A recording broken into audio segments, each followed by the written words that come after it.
आगे।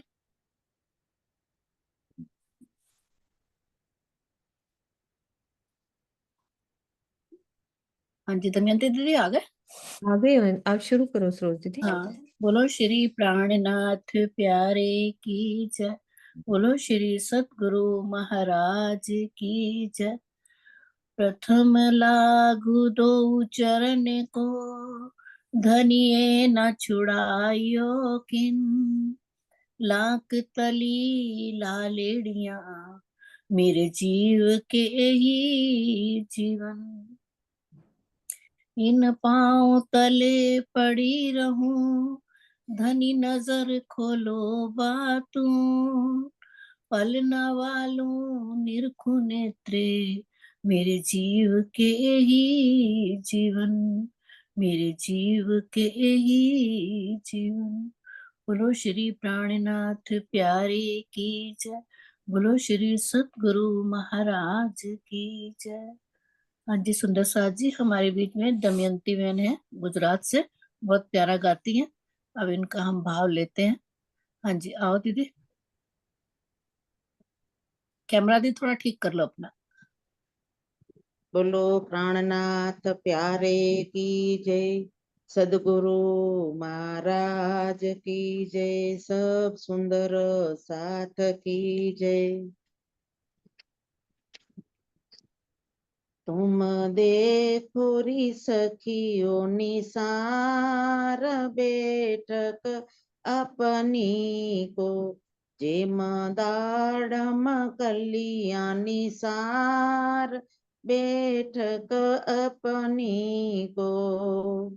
मूल मिलावा 64 मंदिर, सन्मुख चारो द्वार रे। थम्बन की एक हार छोड़ के, आगे को पगधार, बैठक अपनी को। देख चबूतरा गिलम बिछी है, कठेड़ा जड़ी किनार रे। 64 धम्ब चंद्र वायु पर, झालर मोती लाल, बैठक अपनी को।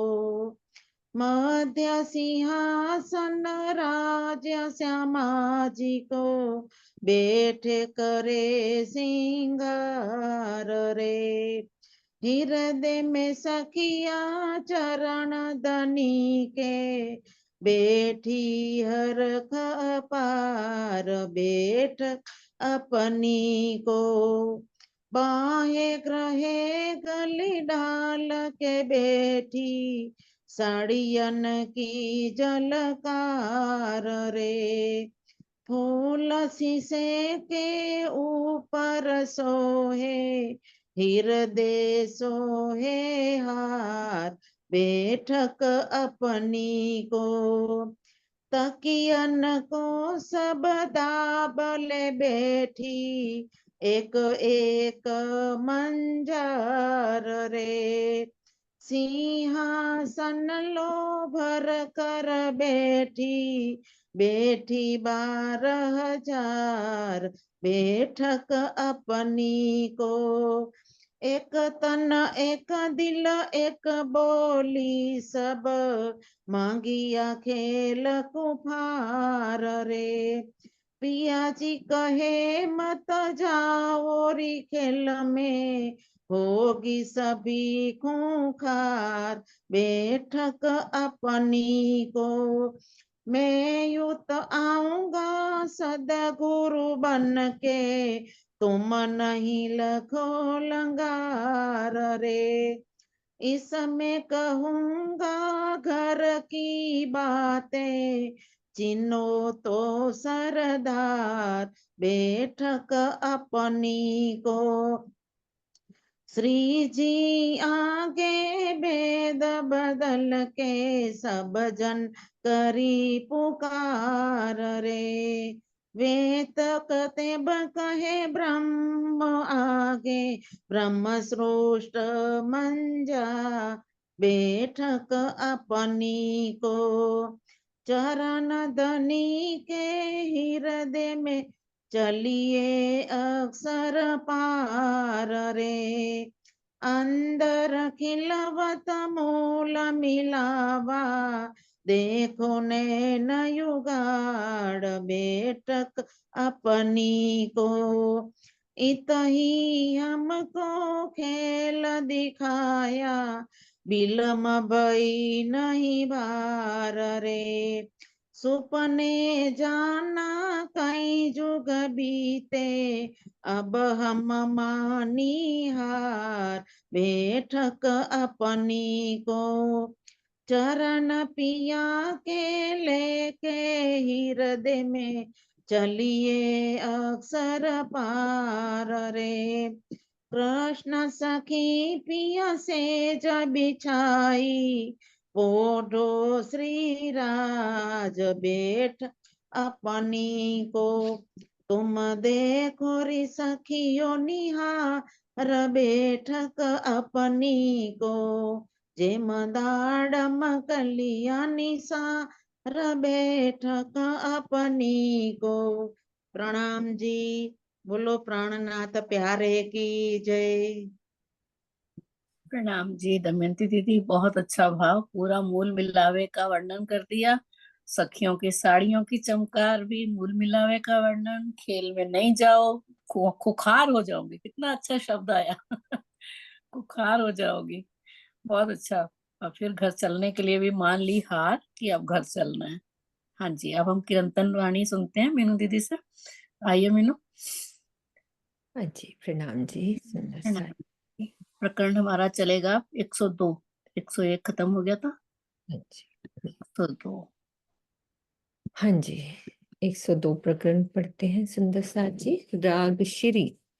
इस प्रकरण में बुजुर्ग की झूठा सम्मान या बड़प्पन की तृष्णा से होने वाली हानियों के ऊपर प्रकाश डाला गया है कि जब हम बड़प्पन लेते हैं तो उससे हमारे जीवन में कितनी बड़ी हानियां होती हैं, उसमें प्रकाश डाला गया है इस प्रकरण में।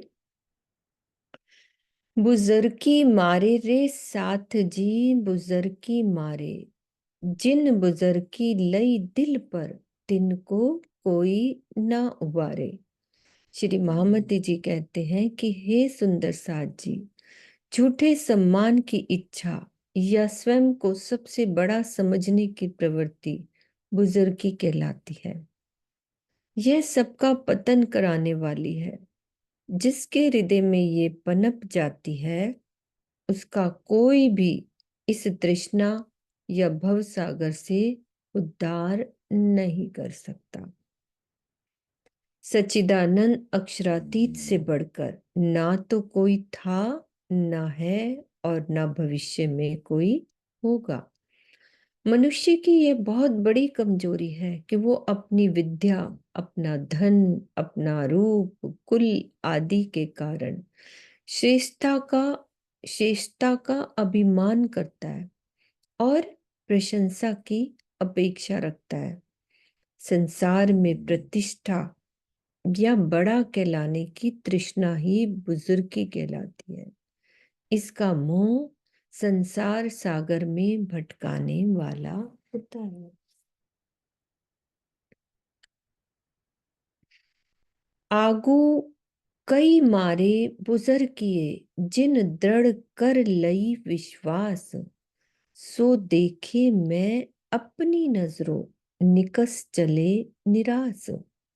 महामती जी कह रहे हैं कि मैंने अपनी आंखों से ये बात देखी है कि जिन्होंने बहुत दृढ़ विश्वास के साथ बुजुर्गी को अच्छा माना और गले लगाया, उनका पतन हो गया। उनको इस संसार से निराश होकर जाना पड़ा। उस जन्म में निराश होकर जाना पड़ा। कई मारे कई मारत हैं, ऐसी बुजुर्गी ए, ना देत दिखाई इन माया में, बिना बुजुर्गी जे। यह बुजुर्गी इस प्रकार से विनाश की गर्त में ले जाने वाली है कि इसने पहले बहुतों का पतन के मुख में झोंक दिया बहुतों को, और वर्तमान में भी विनाश कर रही है। इस मायावी जगत में ऐसा कोई भी नहीं दिखाई देता जिसे किसी न किसी रूप में बड़प्पन की इच्छा ना हो। मामती जी कह रहे हैं मुझे कोई भी नहीं दिखाई देता। सही बात है, हर कोई चाहता है ना मर्जी कर लो, लेकिन फिर भी दिल में आ जाता है, बड़प्पन से सुख मिलता है। ये नहीं पता कि ये विनाश को लेके जा रही है।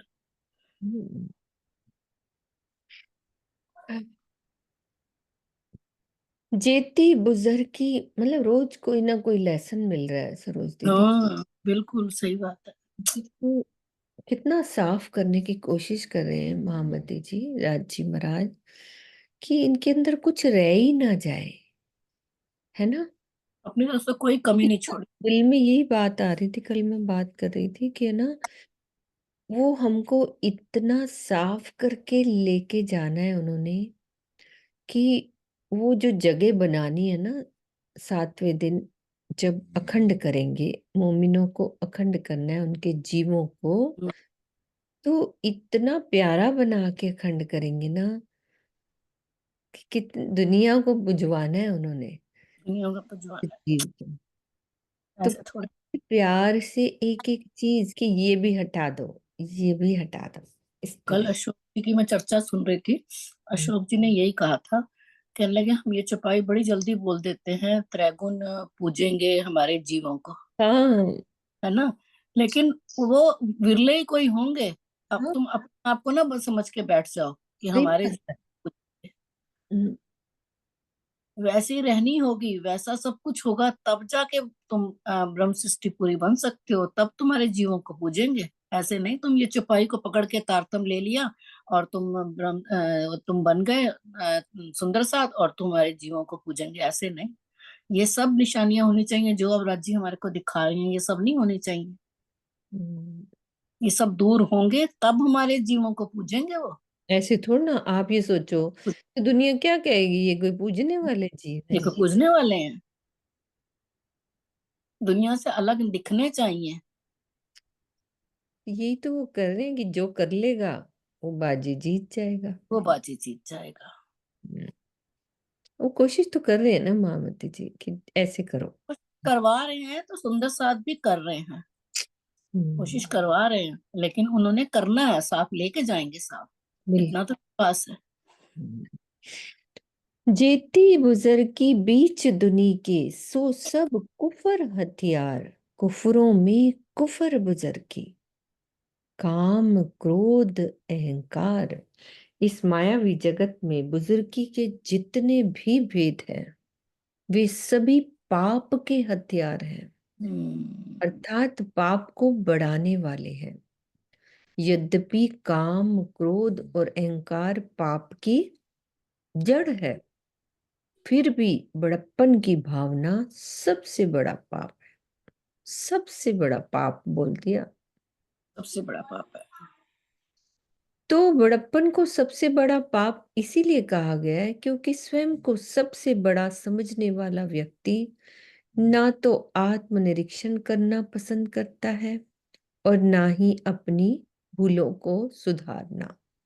बड़ा हम्म, से बड़ा कामी, बड़े से बड़ा क्रोधी या अहंकारी व्यक्ति आत्मनिरीक्षण द्वारा अपने में सुधार लाता है, किंतु बड़प्पन की भावना से ग्रसित व्यक्ति अपनी भूलों को सुधारना तो दूर की बात है, उसको उसे स्वीकार करना भी पसंद करता। पसंद नहीं करता। यही कारण है कि बुजुर्गी को सबसे बड़ा पाप माना गया है। इन माया में कोई बुजुर्गी छूट खुदा जो लेवे, सो तहकीक आपे अपना पाया फल सो भी खोवे। इस मायावी जगत में एक अक्षरातीत के अतिरिक्त अन्य कोई भी व्यक्ति जो बड़प्पन की तृष्णा रखता है, निश्चित रूप से वो अपनी आध्यात्मिक उपलब्धियों को गवा देता है। जो भी राजी ने उसके ऊपर मेहर करी होती है ना, वो खत्म हो जाती है। तो मात्र अक्षरातीत ही पूर्ण स्वरूप है। मानव सर्वांगीण पूर्णता की उस मंजिल तक कदापि नहीं पहुंच सकता। बड़प्पन के रोग का शिकार व्यक्ति ज्ञान, प्रेम, सेवा आदि के क्षेत्र में उचित पुरुषार्थ नहीं कर पाता, क्योंकि अपने से अधिक वो किसी को मानता ही नहीं है। ऐसी स्थिति में वह अपनी बौद्धिक और आध्यात्मिक उपलब्धियों को खो बैठता है। और क्या खोता है? खोवे जोश बंदगी खोवे और साहिब की दोस्ती। बिना इश्क जो बुजर की सो सब आग जानो जेती। बुजुर्गी का शिकार होने वाले व्यक्ति भक्ति का जोश और धनी का प्रेम दोस्ती खो बैठता है। धनी के प्रेम बिना इस संसार की बुजुर्गी अग्नि के लपटों के समान कष्टकारी है। भक्ति में समर्पण अनिवार्य है। बड़प्पन की भावना रखने वाले व्यक्ति में अहम की वृद्धि हो जाने से वो प्रेम भक्ति से कोसों दूर चला जाता। धनी के इश्क में डूबे रहने पर जो बुजुर्गी मिलती है वो धनी की मेहर से मिलती है, किंतु धनी के प्रेम से रहित होने पर मिलने वाली बुजुर्गी कदापि कल्याणकारी नहीं हो सकती। तो ऑटोमेटिकली जो सुंदर साथ प्रेम में भीगे रहेंगे उनको तो अपने आप ही बुजुर्गी मिल जाती है, वो लेनी नहीं पड़ती है। दुनिया में दो लड़त है, एक कुफर दूजा ईमान। जीती कुफरे तिल्लो की, ईमान दिया सबो भान। इस संसार में झूठ और ईमान में हमेशा संघर्ष होता आया है। तीनों लोक में झूठ की ही विजय पताका फहरा रही है। झूठ ने सबके ईमान को नष्ट कर दिया है। 14 लोक को ही संक्षिप्त रूप में त्रिलोकी अर्थात 3 लोक, पृथ्वी, स्वर्ग और बैकुंठ कहते हैं। यानी कि झूठ और ईमान में हमेशा संघर्ष होता आया है। झूठ की ही विजय पताका फहरी है। झूठ ने ही सबके ईमान को नष्ट कर दिया है। ऐसा झूठ है।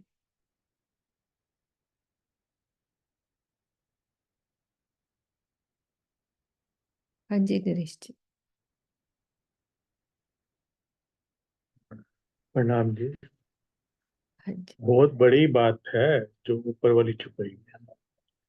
खाली बंदगी नहीं खोते, खाली जोश नहीं खोते, साहेब की दोस्ती। यहाँ की किसी इंसान की तो बात ही नहीं है, किसी देवी देवता से भी दोस्ती की बात नहीं है। उससे ऊपर योग माया की भी कहीं से किसी से बात नहीं है। खुद अक्षरातीत की दोस्ती, उसकी दोस्ती मिल जाना, पहले तो वो मिलनी मुश्किल है, इतनी रहनी हो, और उसके बाद मिल जाए, और मिलने के बाद फिर ये बुजुर्गी लेके खो देते हैं। खोवे जोश बंदगी खोवे और साहेब की दोस्ती। और जब उसकी दोस्ती खत्म हो गई तो फिर तो बात ही सारी खत्म। फिर तो कहीं का भी नहीं रहा ना, अच्छा कहीं का भी। तो बिना इश्क जो बुजुर्गी, फिर फाइनली यही है कि सब कुछ सब कुछ होने के बाद इश्क चाहिए धनी से, सो सब आग जान देती। क्योंकि बुजुर्गी के आने के साथ ही अहम में वृद्धि हो जाती, मैं आने लग जाती है ना। क्योंकि मैं जैसे कोई भी प्रोग्राम है, कुछ भी बात है, अभी मैं ही संभाल रहा हूँ, या ज्ञान के क्षेत्र में भी हाँ मुझे ही सब कुछ आता है, या इस तरह की बुजुर्गी आनी शुरू हो जाती है भी हाँ दूसरे को कुछ नहीं आता, मुझे आता है, या कहीं भी कैसे भी संसार में भी किस भी। तो यहाँ तो क्योंकि संसार की माया की, तो फिर एक समझ आने के बाद आदमी छोड़ने लग जाता है कि ठीक है ये यह सब राज्य में दिया है। फिर उसके बाद दोबारा दूसरी ज्ञान की आने लग जाती है, और वो बड़ी खतरनाक है, क्योंकि धनी ने कह दिया कि इलम चातरी खूबियां की, यही पट लिखिया माहे अंकुर, यही न देवे देखने, मेरे दुल्हे के मुख का। इलम चातरी मतलब ज्ञान नहीं कहा, इलम खाली इलम नहीं कहा, इलम बुरा नहीं, इलम की चातरी। कई बार जब हम इलम की चातरी दिखाते हैं बस वहां वहां सब खत्म। तो साहब की दोस्ती खत्म हो जाना सबसे, मेरे को लगता है एक आत्मा के लिए, या एक जिस पे जीव पे आत्मा बैठती है उस जीव के लिए बहुत बड़ा कलंक है, बहुत बड़ी हार है उसकी, सब कुछ पाने के बाद। प्रणाम जी। जी। कुफर की हुई बादशाही, 14 तबक चौफेर, सब दुनिया को बेमुख करके बैठा बुजुर्गी ले अंधेर। 14 लोग के इस ब्रह्मांड में सर्वत्र झूठ का ही साम्राज्य फैला हुआ है। इस झूठ के कारण ही संसार के सभी प्राणी अज्ञान में भटक जाते हैं और परब्रह्म के प्रेम से दूर होकर बड़प्पन की चाहना करने लगते हैं। अज्ञानतावश ही जीव तू और तेरा को भूल जाता है और केवल मैं और मेरा की रट लगाया करता है। ये मैं का बीज ही बुजुर्गी रूपी वृक्ष के रूप में उग जाता है। सत्य, रज और तम के इस ब्रह्मांड में जीव की स्वाभाविक प्रवृत्ति झूठ की ओर होती है। स्वयं को बड़ा मानकर वह उसमें और अधिक वृद्धि कर लेता है।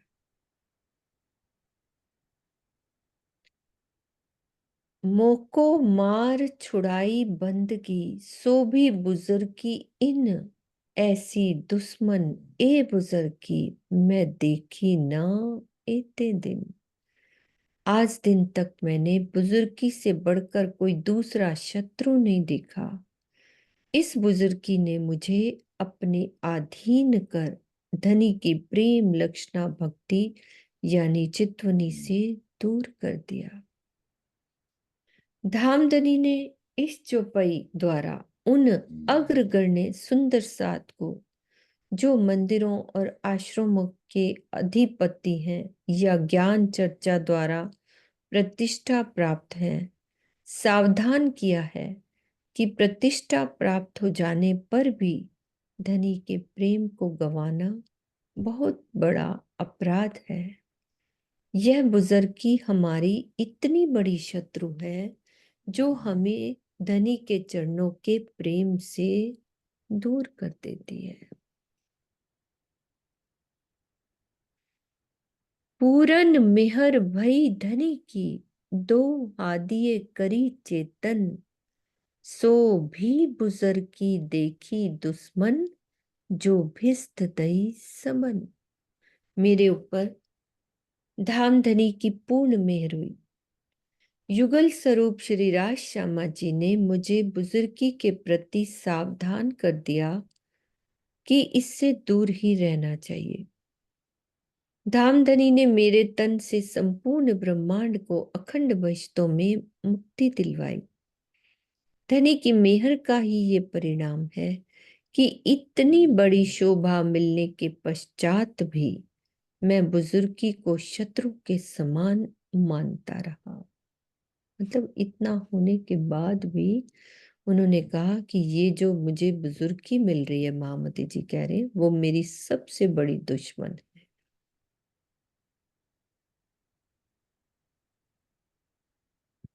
जो कोई मारे इन दुश्मन को, करे सब दुनिया को आसान, पहुंचावे सबो चरण धनी के, तो भी लेना ना तिन गुमान। सुंदर साथ जी, यदि कोई सुंदर साथ अपने सबसे बड़े शत्रु इस बुजुर्गी को मार दे और दुनिया के सभी लोगों को बुजुर्गी के जाल से छुड़ाकर धाम धनी की पहचान करा दे, तो भी इस बात को उसे थोड़ा भी अभिमान नहीं करना चाहिए कि मैंने इतना बड़ा काम किया है।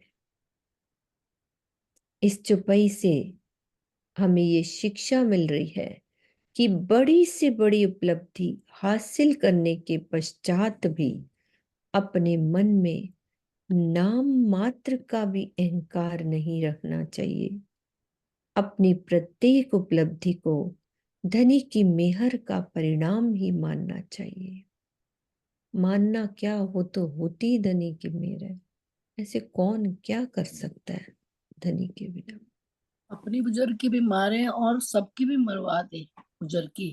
तो दीदी इसलिए ऊपर वाली चौपाई में कह दिया कि ये, वो कह रहे हैं कि मेरे को इतनी बड़ी बुजुर्गी दे दी, संपूर्ण ब्रह्मांड में अखंड कर दिया संपूर्ण ब्रह्मांड को। मामती जी कह रहे हैं मेरे द्वारा, तो भी मुझे ये वाली शोभा भी अच्छी शत्रु नहीं लग रही, है। शत्रु के समान लग रही है ना। तो फिर ये वाली बात, इतनी बड़ी बात उन्होंने कह दी। इसीलिए करी ना, पहले अपना दिखाया, फिर उन्होंने सुंदर साहब को आह्वान किया भी कि थोड़ा तुम सा भी यदि तुम्हें मिलता है तो हाँ, फिर तुम इतना वो अहंकार मत करना इस बात का भी। वही आजकल के संदर्भ में भी बात कह दी ना उन्होंने, कि हाँ जैसे जी। ये एकदम आगे भी आ गया कि आजकल जैसे मंदिरों आश्रम में मान लो किसी ने सारा अरेंजमेंट संभाल लिया, किसी ने ये कर हम्म। लिया, और उसके बाद उसके दिल में आ जाता है हाँ, मैंने तो बहुत अच्छा अरेंजमेंट कर दिया, या बहुत अच्छा। उल्टा ये हमें मानना चाहिए हम सबको, चाहे हम भी, हम आ जाती है प्रतिष्ठा, एक तो प्रतिष्ठा की चाहना आ जाती है। ये माने कि ये जो सेवा दी ये धनी की मेहर थी, ये किसी और को भी तो दे सकते थे। ये जो सेवा मिली, क्योंकि सेवा भी जाके धनी ये पकड़े हाथ, हर एक को नहीं मिल सकती वो सेवा। तो इस तरह से लेंगे तभी बुजुर्गी से बच पाएंगे। और अगर आगे कि हाँ मुझे मिली और मैंने ही सारा कुछ किया था और मेरे मेरे वजह से हुआ, तो वो तो फिर धनी तो बैठे हैं, वो तो फिर उस बार मिल गई, अगली बारी। और जैसे ही अहम आया, कई बार तो काफी टाइम से हम भी आदमी जाते ही रहा सुंदर साथ से उसमें मंदिरों में आश्रम, वो उनमें अहम आने लग जाता है। तुम्हें क्या पता, ये क्या पता, कैसे करना है, ये करना, मतलब उनमें बोलने का भी प्रेम खत्म होने लग जाता। तो ये चीज उन्होंने लिख दी, तभी आगे आगे चली। मैं पहले तो बोलने वाला था, मैं बोले सुरेश जी किसी की जो मंदिरों चिंता और आश्रम हो नहीं, गए हाँ, जो। अपना मेरे भी सोच बात है, किसी की चिंता नहीं करनी, को अपना अपना देख। करना है। हम हमारे खुद अंदर पल कैसे पल करना आती है, पल पल है। ना जाने कब घुस जाती है। कहने को हम्म। कह देते हैं कि भाई ये राजी कराने वाले हैं, लेकिन वो कब बिल्कुल इतनी बारीक सी अंदर चली जाती है, वो मैं होती है अंदर। हाँ हाँ, आ जाती, बड़ी जल्दी आती है। वो तभी खत्म, तो वो कह दिया ना। उसको खत्म करना है, मतलब तो तो ये है एक तो हमने खत्म करना हम्म, है। खत्म कर रहे, तभी तो अभी जो आपने सबसे ऊपर पहले बात करी हम्म। कि हमें जो पहली बिस्त में जो खंड करना है, तो कोई पूरे जीव हमारे निर्मल होंगे ना, पूरे पूरे साफ, साफ बिना हुए साथ जी वहां नहीं पहुंच सकते आप। चुपई आती है ना, साफ हुए बिना नहीं पहुंचेंगे। और दूसरा, वो जो हम चुपई बड़ी बार बोलते हैं कि तू पहन गाजर का बजाय चल, सुई नाके से, सुई नाके में से, जैसे सुई, धागा सुई में से निकल जाता है ना, इतना बारीक बन जाए ना आपको कि कोई आप एक घास, जैसे कहते हैं वृक्ष मत बनो, घास बनो। घास के ऊपर सब हम चलते हैं ना सुबह, घास पे अगर पैर भी चल जाए तो उससे फर्क नहीं पड़ता। हम्म। घास के ऊपर अगर हम चलते हैं, हमें घास समान नीवा बनना पड़ेगा। कोई ऊपर से हमारे निकल जाए, कोई फर्क नहीं पड़ना चाहिए। कुछ कह दे, सुई के नाके में से जितना, इतना बारीक बनना पड़ता है। इतना अपना अहम, अपनी प्रतिष्ठा, अपनी बुजुर्गी, ये सब चाहनाएं खत्म करनी पड़ती है। ऐसे थोड़ी ना पहले बिस्तर में ब्रह्म शिष्यों के जीवों को बैठा दिया जाए। हाँ ठीक। जी। कोई और अच्छी है। मोहम्मद कहे ईमान इश्क की शुक्र गरीबी सबर, इन बिध रूहें दोस्ती धनी की प्यार कर सके त्यों कर। श्री महामती जी कहते हैं कि हे सुंदर साथ जी, ब्रह्म सृष्टियों के लिए 5 प्रकार के अनमोल धन इस प्रकार है। कौन कौन से? पहला है अटूट विश्वास, ठीक है। दूसरा है अटूट इश्क। तीसरा है धनी के प्रति पल पल कृतज्ञता। चौथा है विनम्रता और पांचवा है संतोष। इस धन को अपने हृदय में धारण करके ही धनी से दोस्ती होती है।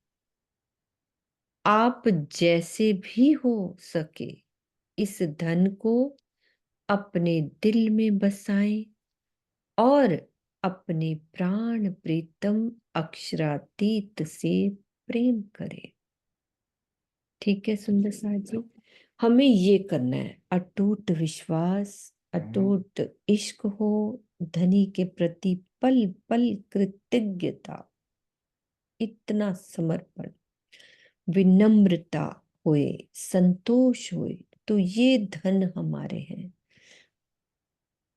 इनको यदि हम अपने दिल में धारण करते हैं तब हमारी दोस्ती होती है धनी के साथ। तो जैसे भी हो सके, जैसे भी कह रहे हैं, जैसे भी इन विद रूहें दोस्ती धनी की प्यार कर सके त्यों कर। प्रकरण 102 चौपाई 1515। अब राग श्री गौड़ी, आगे प्रकरण शुरू हो रहा है 103। इस प्रकरण में आत्म जागृति के लिए प्रतिष्ठा और सांसारिक मोह को छोड़ने के संबंध में सिखापन है। हर प्रकरण में सिखापन मिल रही है हमें, रोज की रोज नया।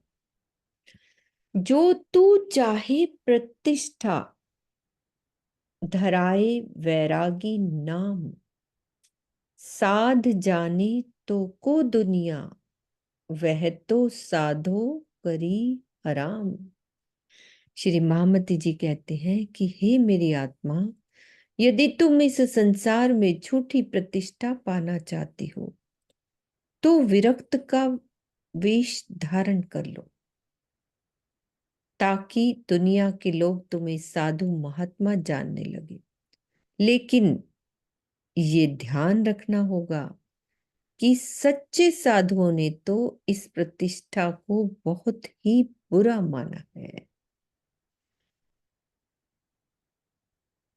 मार प्रतिष्ठा पै जारो, जो आए दगा देत बीच ध्यान, यही स्वरूप दज्जाल को उड़ाए दे इन्हें पहचान। युगल स्वरूप की शोभा श्रृंगार के ध्यान में ये प्रतिष्ठा बहुत बाधा डालती है। ऐसी प्रतिष्ठा को जूतों से मारकर भगा दो। पैजारो, मार प्रतिष्ठा पैजारो। निस्संदेह ये प्रतिष्ठा ही दज्जाल का रूप है, जो धनी के प्रेम में डूबने नहीं देती। इसके दुष्परिणामों को पहचान कर इसका परित्याग कर देना चाहिए।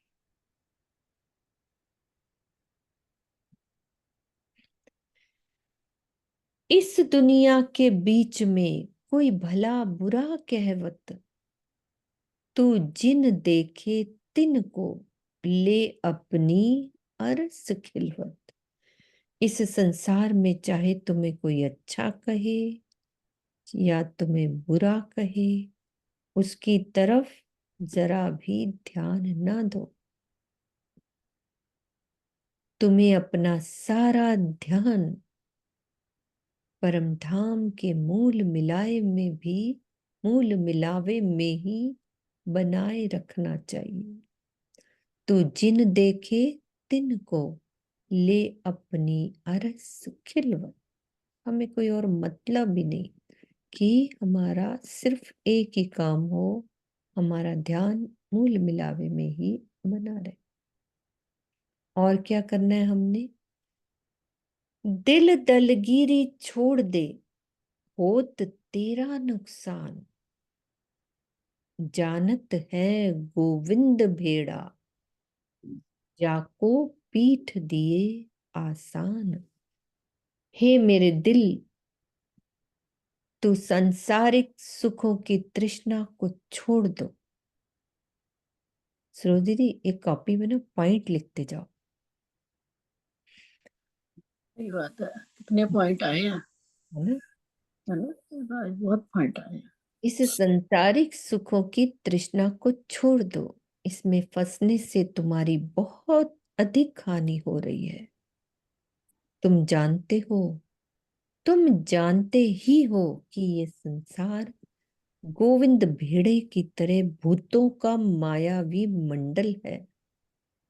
सहजता पूर्वक इसको छोड़ने में ही सुख है, ना धनी छुड़ा तो लेंगे। तो इस संसार को गोविंद भेड़ा कहा गया है। इसका पूरी एक स्टोरी सुना रहे स्वामी जी भावार्थ में, जिसका आशय ये है, एक स्टोरी है, उसको सुनते हैं।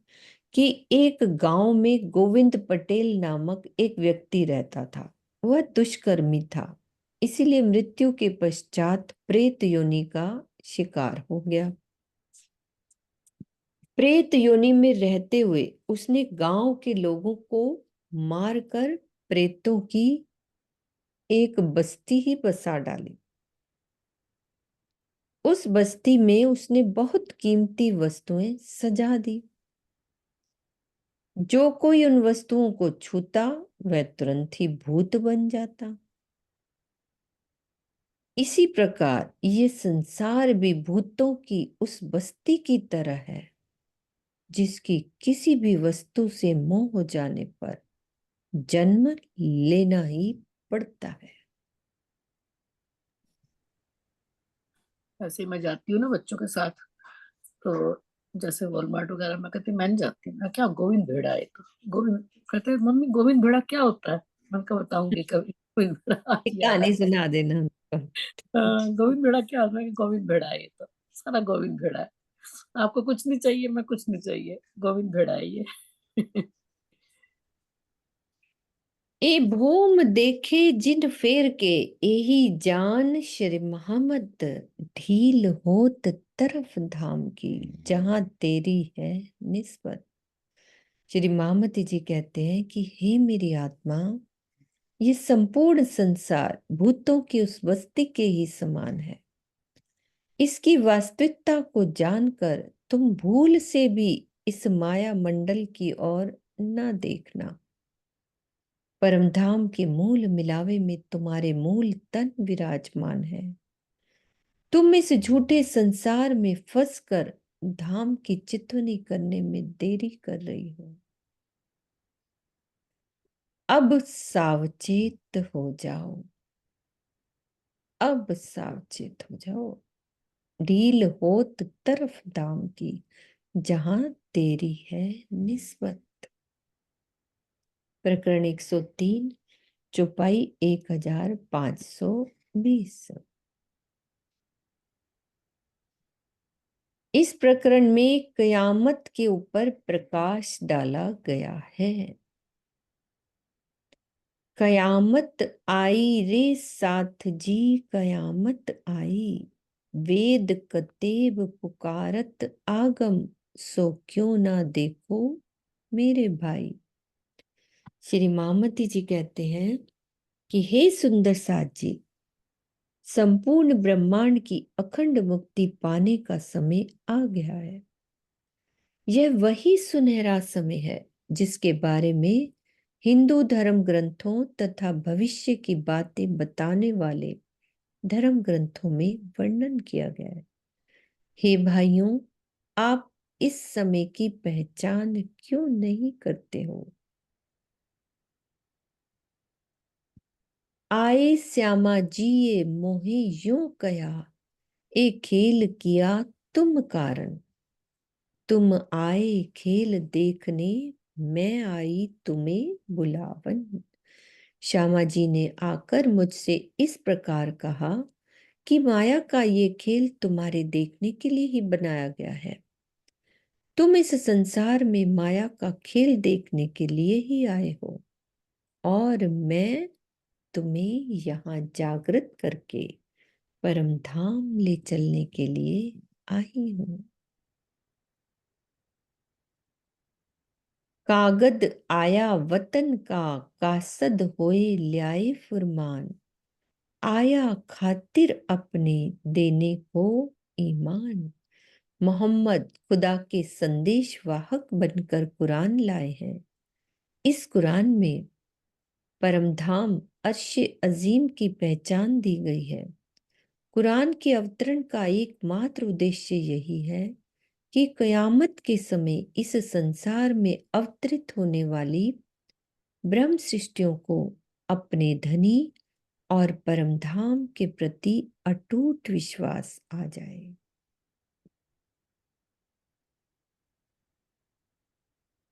ग्यारहसी साल का आए साखे लिखी आगम, माही अनुभव लिखा अपना, सो पहुंचाया कसम। कुरान में 1100 वर्ष पहले से ही जागनी लीला में घटित होने वाली भविष्य की सारी बातें लिखी हुई हैं। धामधनी ने मोहम्मद साहब द्वारा जो कुरान भिजवाया है उसमें उनके द्वारा परमधाम के दीदार का सारा अनुभव लिखा हुआ है। कुरान के पारा 15 सूरा 16 में मोहम्मद साहिब द्वारा अर्शे अजीम जाकर अल्लाह ताला के दीदार की बातें लिखी हैं। इसी प्रकार कुरान के 30वें पारे में इन्ना आतेना सूरत में हौज कौसर का भी वर्णन है। कुरान में सदगुरु धनी श्री देवचंद्र जी, श्री जी, महाराजा छत्रसाल जी व बीतक साहिब के अनेक प्रसंगों का सांकेतिक रूप में वर्णन है।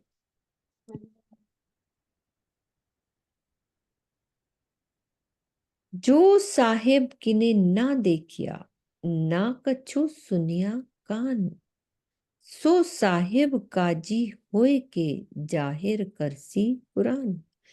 फिर कुरान में और क्या लिखा है कि जिस अक्षरातीत परब्रह्म को आज दिन तक किसी ने ना देखा और ना उसके विषय में अपने कानों से कुछ सुना, वह स्वयं क्यामत के समय सबके न्यायाधीश के रूप में प्रकट होंगे तथा कुरान के छिपे हुए रहस्यों को उजागर करेंगे। जेते वचन कुरान में सो सब श्यामा जी दई साख, सो सारे इन लीला के कहूं केते हजारों लाख। परमधाम तथा जागनी लीला से संबंधित जो भी बातें कुरान में लिखी हैं उसे सदगुरु धनी श्री देवचंद्र जी ने मुझे बता दिया था। इस प्रकार कुरान में जागनी लीला से संबंधित हजारों लाखों प्रमाण हैं जिनके विषय में मैं कितना वर्णन करूं। कुरान के मुख्य मुख्य प्रसंगों पर सदगुरु धनी श्री देवचंद्र जी ने श्री महाराज जी को बताया था। हजारों और लाखों प्रमाणों की बात अतिशयोक्ति अलंकार में कही गई है। सो कुंजी श्यामा जी दई हकीकत वतन, मायने खुले सब दिन से जो छिपे हुए बातन। श्यामा जी ने मुझे तारतम ज्ञान की वो कुंजी दी जिसके द्वारा परमधाम का स्पष्ट ज्ञान प्राप्त होता है। इसी तारतम ज्ञान से कुरान के छिपे हुए सभी भेद खुल गए। और भी फुरमान में लिखा, कोई खोल ना सके किताब, सोई साहिब खोलसी जिन पर धनी किताब। और क्या लिखा है? हाँ जी दीदी खोलो। हाँ जी दीदी। नाम। मैं समझना चाहती हूँ जागनी लीला का अर्थ मेरे को पूरा प्रॉपर समझ में नहीं आया कि जो पहले जब धनी देवचंद्र जी और प्राणनाथ जी के टाइम जो बातें हुई थी या अब जो चल रहा है जागनी लीला किस इसका अर्थ नहीं समझ में आया मुझे प्रॉपर अच्छे से, जो इससे पहले वाली चौपाई में आया। कोई बता दे मेरे को। शीतल दीदी। ये प्रसंग, प्रणाम जी, ये प्रसंग तब का भी है और अब का भी है। कि दोनों प्रसंगों को लिया गया है। पहले जब धनी देवचंद्र जी और उनके जागने का समय था, यानी जब तब का सुंदर साथ था, और आज भी वही बात लागू होती है। ये दोनों प्रसंग साथ साथ चलते हैं। कल भी यही बात आई थी ना कि बात तब की थी, जैसे सुंदर साथ ने श्री जी पर आरोप लगाए, लेकिन आज भी वही स्थिति है। बस ये दोनों स्थितियां साथ साथ चलती हैं। वाणी तब उतरी, उन्होंने तब की स्थितियों के हिसाब से लिखा, लेकिन आज भी वही सब कुछ चल रहा है। आज कुछ परिवर्तन है। वो जागनी ब्रह्मांड तब का भी, जागनी तो तब से शुरू, जब से धनी देवचंद्र जी का आगमन है। जी, जागनी का ब्रह्मांड तो तब से शुरू है ना, तब से लेकर आज तक वही सारी स्थितियां बनी हुई हैं। उन स्थितियों में परिवर्तन जब तक क्यामत नहीं आती, स्थितियां बनी रहेंगी। परिवर्तन हम सब सुंदर साथ ने अपने आप में ही लाना है, यहाँ तक कि मुझे लगता है। हाँ जी, प्रणाम जी। चांद दीदी और क्लियर करिए। हाँ, चांद दीदी की भी दिल की बात सुन लेते हैं। प्रणाम जी। प्रणाम जी। मुझे भी शीतल जी की बात बिल्कुल ठीक लग रही है कि चौथे दिन की लीला, पांचवें दिन की लीला, छठे और सातवें दिन की लीला वो भी कुरान में है। क्योंकि कुरान में उन्होंने लिख दिया ना कि कायमी होगी जो 8 भविष्यों में, वो तो अभी हुई नहीं, अभी होगी भविष्य में। तो जो भविष्य में होना ना, वो भी बातें उन्होंने लिख दी है। तो ये उनसे शुरू करके धनदेवचंद जी, प्राणनाथ जी, और फिर जो छठे दिन की लीला जो चल रही है और जो आगे सातवें दिन की होगी, सारी बातें उसमें कुरान में लिखी है। उसी के लिए कह रहे हैं, जहां तक मुझे लगा। हाँ जी, प्रतिभा आप हैंड रेस कर रहे थे। प्रणाम जी सुंदर साथ जी, आवाज आ रही है मनु दीदी मेरी? बिल्कुल आ रही है। सुंदर साथ जी, ऐसा है, जागनी का प्रसंग और उस समय के प्रसंग का बाकी बात नहीं है। बात यह है, जो स्थिति उस समय थी, धनी श्री देवचंद जी के समय में थी, श्री प्राणनाथ जी के समय में थी, वही स्थिति आज भी इस समय चल रही है सुंदर साथ जी। तो इसलिए उन प्रसंगों के माध्यम से आज के समय में हमें जागने के लिए, यानी हमें राज्य को अपने हृदय के अंदर बैठाने, यानी आत्म के अंदर बैठाने के लिए, धाम वाणी का चितवन करने के लिए, और चितवनी की ओर हमें अपनी जो है कदम को बढ़ाने के लिए ये प्रसंग हमें शिक्षा के रूप में बताए जा रहे हैं कि हमें इस समय, और क़यामत का मतलब ये नहीं है कि वैसे कोई क़यामत, यानी क़यामत का मतलब है कि जो आज इस समय जो वाणी के अंदर, यानी तारतम वाणी के अंदर जो कुछ भी राजी अपने आप को हमें शिक्षा दे रहे हैं और सिखापन दे रहे हैं, मार्ग बता रहे हैं कि कैसे कैसे तुम्हें क्या करना है और कैसे तुम मुझे पा सकती हो, वो सारा कुछ वर्णन वो कर रहे हैं और बता रहे हैं कि हे सुंदर साथ जी, तुम्हें अब आए 400 साल से भी ऊपर हो चुके हैं, क्योंकि हमने उस समय धनी की पहचान नहीं की है और अभी भी नहीं कर पा रहे हैं। सुंदर साथ जी, क्या होता है कि हम तन को पकड़कर बैठ जाते हैं, तन को नहीं पकड़ना है।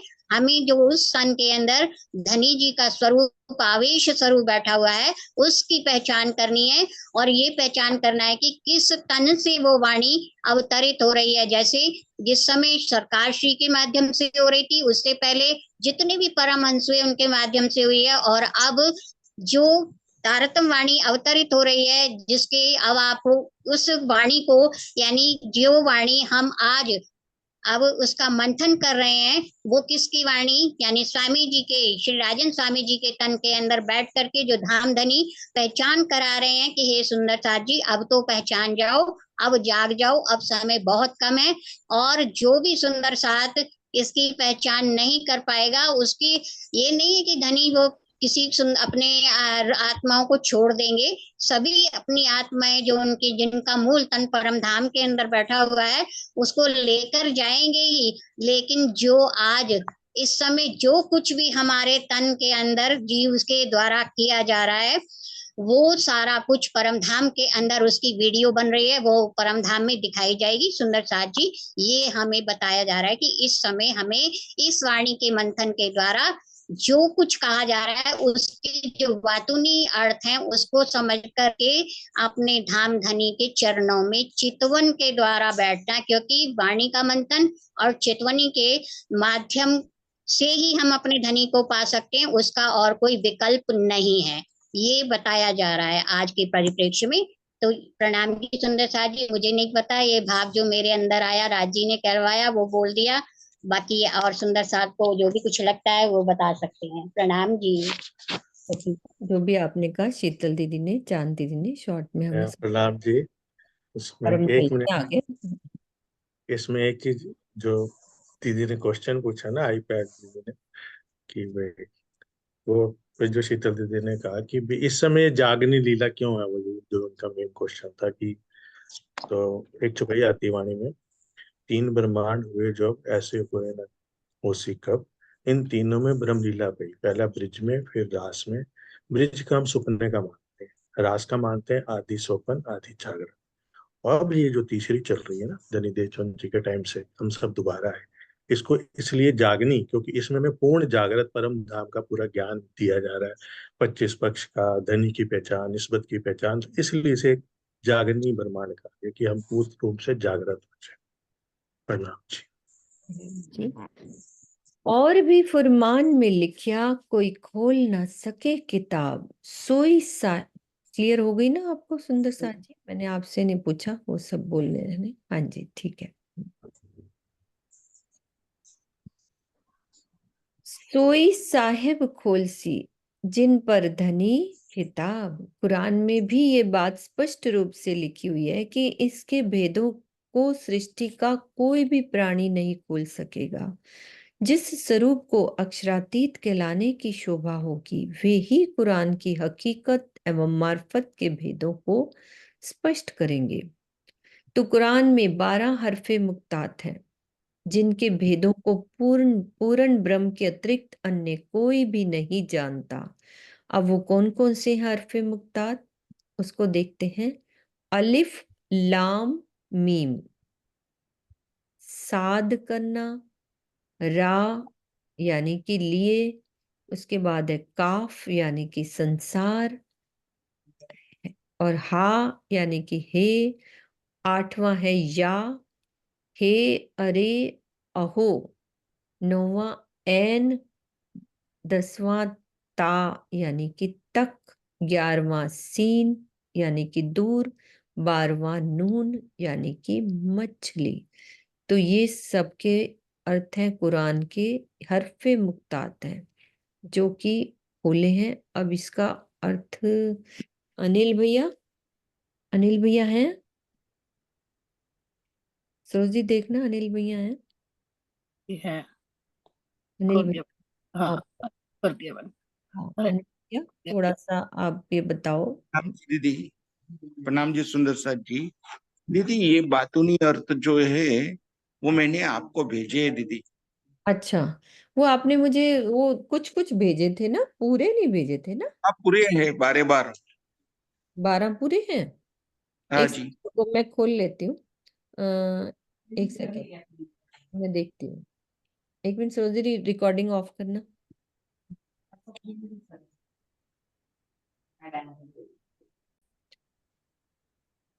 कुरान में कुल 14 हरफे मुक्तात हैं, जिनके भेद मात्र तारतम ज्ञान से ही खुलते हैं। इस संबंध में सनंद ग्रंथ में एक चौपाई भी आती है।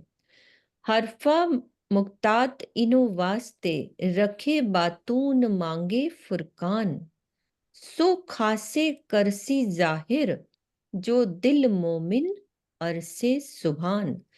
ये हरूफे मुक्तात निम्नलिखित हैं। पहला अलिफ, अलिफ का मतलब होता है महबूब, प्रेम, पात्र या मोहम्मद। लाम का मतलब है अहमद या रूअल्लाह, और मीम का मतलब है मोहम्मद या मेहंदी। ये तीनों अक्षर 3 सूरतों के प्रतीक है। सब धीरे धीरे कल तक पढ़ लेंगे, धीरे धीरे समझेंगे। क्या है? पहला बशरी, दूसरा मलकी, और तीसरा हक्की। दूसरे शब्दों में इन्हें सत, आनंद और चिदगन भी कहते हैं। वाणी में इसका स्पष्टीकरण खुलासा ग्रंथ की निम्न चौपाइयों से होता है। अलफ कया मोहम्मद को, रू अल्लाह ईसा लाम, मीम मेहंदी पाक से, ये तीनों एक कहे अल्लाह कलाम। तो अब ये हो गए हमारे 3, ठीक है, अलफ लाम और मीम। क्लियर है ना सुंदर साथ जी ये वाली बात? सत्य, चित और आनंद, ये पूरी चौपाइयां भी दे दी उन्होंने। अब चौथा बता रहे हैं एन। एन का मतलब होता है अद्वैत। पांचवा है गैन। गैन का मतलब होता है मोहम्मद सल्लल्लाहु अलैहि वसल्लम, क्या बोलते हैं, मोहम्मद सल्लल्लाहु अलैहि वसल्लम। हाँ अनिल वैसे भी भैया, अनिल भैया, अनिल भैया को खोल दो। सल्लल्लाहु अलैहि वसल्लम क्या बोलते हैं पूरा ना? अनिल भैया प्रणाम जी दीदी, प्रणाम जी सुंदर साथ जी। क्या बोलते हैं इसको? मोहम्मद मोहम्मद अस्सलाम सलेहु अस्सलाम वसला। हाँ, सल्लल्लाहु तो नहीं अलैहि वसल्लम का जो स्वरूप संसार में प्रकट होता है वो क्या कहलाता है? ज्ञान कहलाता है। किंतु यहां से जाकर जब पुनः पर ब्रह्म के स्वलीला अद्वैत स्वरूप में मिल जाता है, देख लो, ज्ञान का मतलब होता है कि जब वो यहाँ प्रकट होता है, जब वो पुनः पार ब्रह्म की स्वलीला अद्वैत स्वरूप में मिल जाता है तो क्या कहलाता है? वो ऐन कहलाता है। तो वाणी में इसका स्पष्टीकरण सनंद ग्रंथ की निम्न चौपाइयों से होता है। हुक्म लेकर आया, तब नाम धराया गैन। हुक्म बजाए पीछा फिरया, तब सोई ऐन का ऐन। क्लियर हुई ना ये वाली बात? अब हमारे को ऐन क्लियर हो गया। अब छठा है साध करना, यानी कि रिझाना। प्रीतम परब्रह्म को आत्मिक दृष्टि से निर्मल प्रेम द्वारा रिझाना ही साध कहलाता है। वाणी में इसका स्पष्टीकरण श्रृंगार ग्रंथ की निम्न चौपाई से। देखो, उन्होंने, स्वामी जी ने पहले एक एक शब्द का अर्थ क्लियर किया, फिर उसको वाणी के हिसाब से, वाणी की जो जो चौपाई आई उसको बताया। तो साध की चौपाई है श्रृंगार ग्रंथ में कि मैं लिखिया है तुमको, जो एक करो मोहे साध, तो 10 बार मैं जी जी करूं, कर कर तुमको याद। तो जो साध शब्द का मीनिंग ऊपर बताया ना, नीचे करना सरोज दीदी, ये लिखा है प्रीतम परब्रह्म को आत्मिक दृष्टि से निर्मल प्रेम द्वारा रिझाना ही साध कहलाता है। यानी कि याद कर ले हम, आत्मिक दृष्टि से रिझाना, कि हम परमधाम के मूल मिलावे में राज्य से जो बात करें, उनको रिझाएं, वो होएगा साध। अब ऊपर करो सरोज दीदी। अब सातवां क्या है? नून, यानी इसका मतलब होता है साथी। परमधाम की ब्रह्म सृष्टियों को हौज को सर के प्रेम रूपी जल में तैरने वाली, अर्थात उसकी शोभा को अपने हृदय में बसाए रखने वाली मछली कहा गया है। वाणी में इसका स्पष्टीकरण श्रृंगार ग्रंथ की निम्न चौपाई। दोबारा पढ़ने दो सरोजी। नून शब्द का अर्थ क्या होता है? साथी। अभी अपन इसको रिपीट भी करेंगे कि परमधाम की ब्रह्म सृष्टियों को हौज को सर के प्रेम रूपी जल में तैरने वाली, अर्थात उसकी शोभा को अपने हृदय में बसाए रखने वाली मछली कहा गया है। तो वो साथी का मतलब ये होता है कि हम परमधाम की ब्रह्म सृष्टियां हैं, वो क्या है? हौज को सर के प्रेम रूपी जल में तैरने वाली है, यानी उनकी शोभा को हृदय में बसाने वाली है। तो ये हो गया नून। नून का मतलब होता है साथी। अब उसकी चौपाई क्या है वाणी में, वो बताइए। कि मोमिन अरस बका बिना रह ना सके एक पल, जो हौज को सर की मछली तिन हयाती वह जल। ये श्रृंगार ग्रंथ की चौपाई है। मन तो कर रहा है इन चौपाइयों के अर्थ भी खोलकर पढ़े, भावार्थ भी स्वामी जी ने अच्छा देते हैं, कि इन चौपाइयों के भी, कल दोबारा पढ़ेंगे सुंदर साथ जी, इन चौपाइयों के भी हम भावार्थ पढ़ेंगे। ठीक है, अभी 6 तक ही पढ़ते हैं सुंदर साथ जी, 7 तक। पहले तो इसको रिपीट करते हैं क्योंकि 5:15 बज गए, जल्दी नहीं करनी, फिर इन चौपाइयों के भी अर्थ पढ़ेंगे, है ना। एक मिनट सरोज दीदी नीचे कर दो, दोबारा रिपीट कर लेते हैं एक बारी। अभी हमने 7 करे हैं, 7वां, हाँ ऊपर से शुरू से कर लेते हैं कि पहला क्या है हमारा, अलफ। हाँ ऊपर करो, पहला है, आप ही पढ़ दो सरोज दीदी, क्योंकि आप ऊपर नीचे अपने हिसाब नहीं से पढ़ो है ना। आप, नहीं तो आप पढ़ो, आप, मैं कोई कर रही बात हूँ। नहीं दीदी, आप रिपीट आप कर रहे हो ना अपने हाथ से, नहीं, अच्छा आप लगे। समझा रहे हो, अलिफ लाम पढ़ो यहाँ से ना, हाँ पढ़ो जी, आप। पहला है अलिफ। अलिफ का क्या मतलब होता है सुंदर साथ जी, महबूब, है ना, प्रेम पात्र। लाम का मतलब है रूअल्ला, अहमद। और मीम का मतलब है मेहंदी। तो ये इसकी पूरी चौपाई है। और तीनों जो सूरतों के प्रतीक हैं, बसरी, मलकी और हक्की। और भी उन्होंने समझाया कि इसको हम और क्या कह सकते हैं, सत्य, चित्त, सत्य, आनंद और चित्तगण।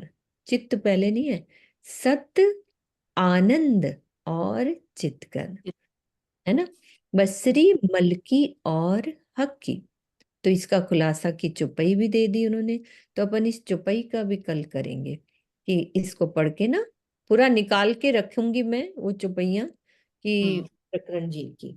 फिर चौथा है एन, 3 बसरी, मलकी, हक्की, चौथा है एन। एन का मतलब क्या होता है, अद्वैत।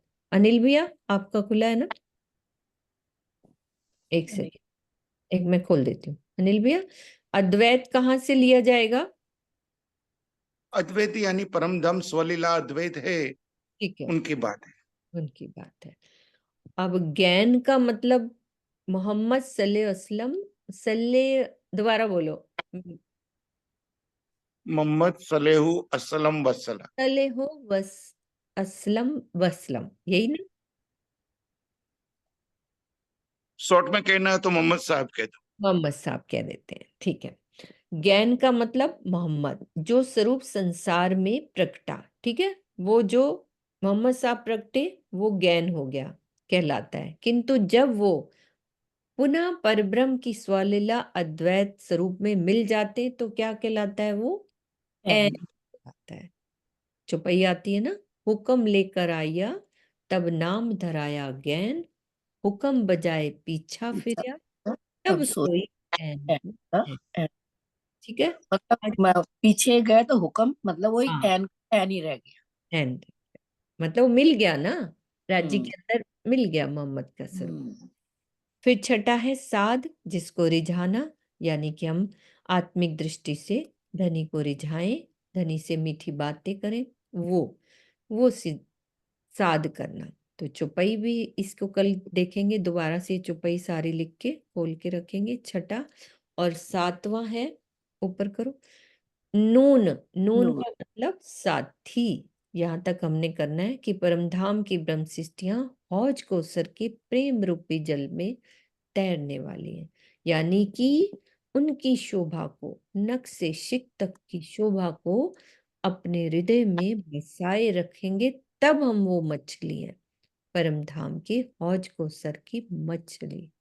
तो अभी तक हम 7 ही करेंगे, और 7 को भी ऊपर से चौपाइयों द्वारा अच्छे से, पूरे 14 हैं उसको करेंगे। और हमारे 1 मिनट शेयर हटा दो। अब अनिल भैया कुछ डिंकल क्वेश्चन कर रही है, 1 मिनट सुंदर साथ जी उनके क्वेश्चन का भी जवाब ले लेते हैं अनिल भैया से। डिंकल आप हैंड रेस करना बेटा। हाँ हाँ दीदी, आज मैं खिलवत पढ़ रही थी ना, तो वो 4 आकाशी की बात कही थी। हम्म, वो मलकुत, मलकित, नासुर और अर्श अजीम, जबरूद। जबरूत, 4। अनिल भैया आपसे वो आंसर मांगना चाह रहे हैं, आप बोलो। प्रणाम जी दीदी, प्रणाम जी सुंदर साथ जी। हम्म, पहले आता है नासूत, यानी कि ये ब्रह्मांड जो हम बैठे हैं वो मृत्यु लोक, क्योंकि यहाँ जो मरना और जिंदा दोनों होता है, जो जीता, जो जन्मता है वो मरता है, नासुत। उसके बाद आता है मलकुत। मलकुत यानी जो हिंदू ग्रंथ में वैकुंठ कहा गया है, वो मलकुत है। नासुत, मलकुत। फिर आता है जबरुत। जबरुत यानी अरसे अजीम, जो अक्षरधाम का जो धाम है उसे मलकुत कहा है। फिर आता है लाहूत यानी परम धाम। हमारा जो परम धाम है उसे लाहूत कहा गया है। और ये चार आसमान के ऊपर पांचवा आसमान है आहूत। आहूत यानी हमारी खिलवत यानी मूल मिलावा। जी प्रणाम जी। प्रणाम जी। हाँ जी, शीतल दीदी रिपीट कर दो इसको एक बारी दोबारा।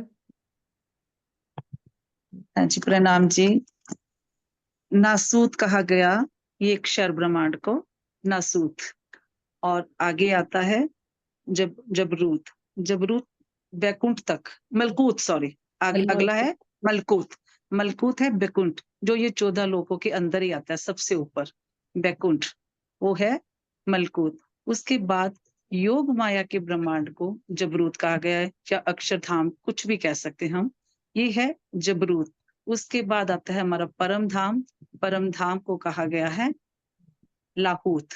और परम धाम के अंदर रंग महल के अंदर जो खिलवत खाना हमारा पहली भूम रंग महल में पांचवी गोल हवेली में जहाँ राजी श्यामा जी बैठे हैं, वो है हमारा पांचवा घर का है, वो हाहूत, उसको बोला है हाहूत।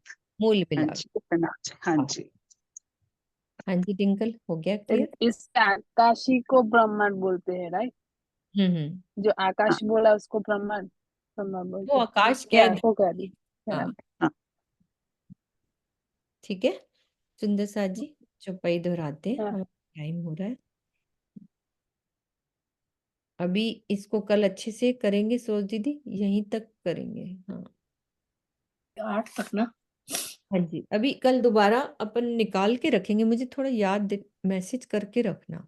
कोई भी सुंदर साथ हो या तो चौपाई दोहराए ना। ये ग्रुप में भी शेयर कर दूंगी सुंदर साथ जी, ये जो मुझे भेजा है अनिल भैया ने, तो सब सुंदर साथ पढ़ेंगे, अच्छे से खोल लेंगे। और भी फुरमान में लिखा कोई खोल न सके किताब, सोई साहिब खोल सी जिन पर धनी खिताब, जिन पर धनी खिताब। बोलो श्री प्राणनाथ प्यारे की जय, सदगुरु महाराज की जय। चांद कमल दीदी ने स्वामी जी के चरणों में कोटि कोटि प्रणाम कहा है, अपने मुख से कर देंगे तो अच्छा रहेगा। चांद दीदी, स्वामी जी के चरणों में तो वाकई कोटि कोटि प्रणाम। चांद दीदी ने किया है। वर्षा आप भी आज खोल के, आज आपकी आवाज अच्छी आएगी मुझे पता है, कल आपकी आवाज सेट करा दी थी। चांद दीदी बोलो। सुंदर साथ जी, स्वामी जी के तो चरणों में जितना प्रणाम करें उतना ही कम है। कहाँ कहाँ से उन्होंने एक एक शब्द की चौपाइयां भी ढूंढी, यहाँ ये लिखा है, यहाँ ये लिखा है, ढूंढ ढूंढ के हमारे लिए जैसे पूरा बटर मक्खन निकाल के रख दिया, ये लो तुम्हें कुछ ढूंढने की जरूरत नहीं है। बहुत सुंदर, स्वामी जी को तो आप कितना सोचो प्रणाम। कि मेहनत करी, मतलब कि स्वामी जी मेहनत करी मतलब उन्होंने, शब्द ही नहीं है, मतलब क्या क्या खोल दिया। क्या कहें उनको, सच में स्वामी जी तो एक, क्या कहें, हमें राज्य ने उपहार दिया है उनके रूप में। ये लो मैं तुम्हारे लिए लेके आया हूँ। बहुत सुनीता दीदी बहुत भी ही हंस रही हैं, थोड़ा सा कुछ बोलना चाह रही हैं। ऐसे मैं लगता है हंस इससे रही हूँ, मैं तो स्वामी जी के बारे में वही वही कितना भी मतलब दिल बोले। में उमंग आ रही है। हाँ कितना भी बोले, मतलब शब्द ही बहुत थोड़े पड़ जाते हैं। कि मतलब कह रहे थे कि वैसे ही एक जनरल बात हो रही थी कि स्वामी जी के ऊपर एक लाइन में बोल के दिखाइए। अब एक लाइन में स्वामी जी के ऊपर कैसे बोला जाए बताइए। ऐसे बोला उनके लिए तो मतलब जितने पेज लिख डालो वो भी कम है, एक लाइन में कैसे उनको एक्सप्लेन करें स्वामी जी के बारे में। इतना मतलब हमारे अंदर वो कहते हैं, संशय बाद में उठेंगे, कहते हैं ऐसा हो सकता है, ऐसा सुन सकते हैं, ऐसा सोच सकते हैं, तो उसका मतलब ये होगा, तो उसका मतलब ये होगा। मतलब वो दूरदर्शिता है उनके अंदर, दूरदर्शी है वो, कि पहले से ही सोच रखते हैं, उनके माइंड में आता है कि ऐसा सुंदर साथ के दिल में विचार आ सकते हैं, ये चौपाई पढ़ते हुए, तो उसका आंसर भी वो डाल देते हैं कि बताओ, इतनी दूरदर्शिता है उनके अंदर, हाँ दिव्य जी, दृष्टि है ना उनके अंदर, तो वो बहुत अंदर तक की रूहों के दिल की भी बात जान लेते हैं। हाँ जी वर्षा। जिसका सही बात है, कंपैरिजन तो किसी के साथ है ही नहीं ना, कर ही नहीं सकते, कर ही नहीं उनका जैसा ना है ना कभी होगा। बिल्कुल। बस अच्छा, होगा भी आप नहीं। प्रणाम जी राज्य दीदी। खुद बैठे हैं ना। बात यही कहूंगी कि राज्य ने जैसे वाणी में कहा है ना कि राज्य की पहचान उनकी वाणी से होती है, तो ये जो टीका है ये पहचान स्वयं ही दे रहा है। ये कर कौन रहा है, ये विचार किसके हैं? ये राजन स्वामी जी के विचार नहीं है, ये तो साक्षात जो राजश्यामा जी उनके हृदय में विराजमान होकर करवा रहे हैं, ये उनके विचार हैं। ये तो चरणों में जितना प्रणाम करें और जितना उनका हम मतलब अगर हमारा ये जीव उनकी सेवा में लग पाए तो ही हम थोड़ा अपने आप को उनका ये किया हुआ उसके प्रति थोड़ा बहुत वो कर सकते हैं। नहीं तो इतना सुख इतना आनंद स्वामी जी के टीके में है ना कि बस मैं बता नहीं सकती। अगर कहीं कोई भी चौपाई समझ ना आए, एकदम से सर्च करके देख लो तो पूरा आनंद आ जाता है। सोचिए ऐसा सर्च करने की कितनी बड़ी कलाएं दे दी। एक शब्द लिखो, चौपाई सामने है, उसका अर्थ सामने, मतलब क्या क्या हमारे लिए पेश कर दिया उन्होंने, क्या क्या ये मतलब। सबके घरों में चले गए हैं स्वामी जी टीके के माध्यम से ना। ऐसा लगता है स्वामी जी कितने करीब हैं, और साथ साथ जैसे मन में कुछ भी बात आती है सर्च करो चौपाई और स्वामी जी ये साथ के साथ उत्तर दे रहे हैं। अब बहुत ये अनिल ज्यादा भैया आनंद। हमारी देखो, एक वो है ना मैया राम की झोली है, मैं तो अनिल भैया को मैया राम जी की झोली मैया की राम की झोली, सही बात मैं है, सब कुछ कोई भी निकाल के बात रखो। पूछूं, मेरे को मैसेज ऐसे आता है, दीदी ये भेज रहा हूँ, दीदी ये भेज रहा हूँ। मतलब मैया राम की झोली है, कुछ भी पूछ लो सब तैयार है। गुदड़ी का लाल कहते हैं ना, गुदड़ी का लाल। हाँ, मतलब उनके बिना ऐसे लगता है अधूरे हैं। मतलब मुझे लगता है अनिल भैया होए ना, कोई बात हो, ये किरण दीदी है हमारे साथ अभी नहीं है तो वो सुंदर साथ याद आते हैं, तो वो गुदड़ी है हमारी ये सब। ठीक है, सुंदर सा जी मिल के जयकारा लगाते हैं आज के आनंद की। बोलो श्री प्राणनाथ के हरे जय सतगुरु सद्गुरु जय महाराज की जय। रामनाथ धाम हराय की जय। की जय। सुंदर सा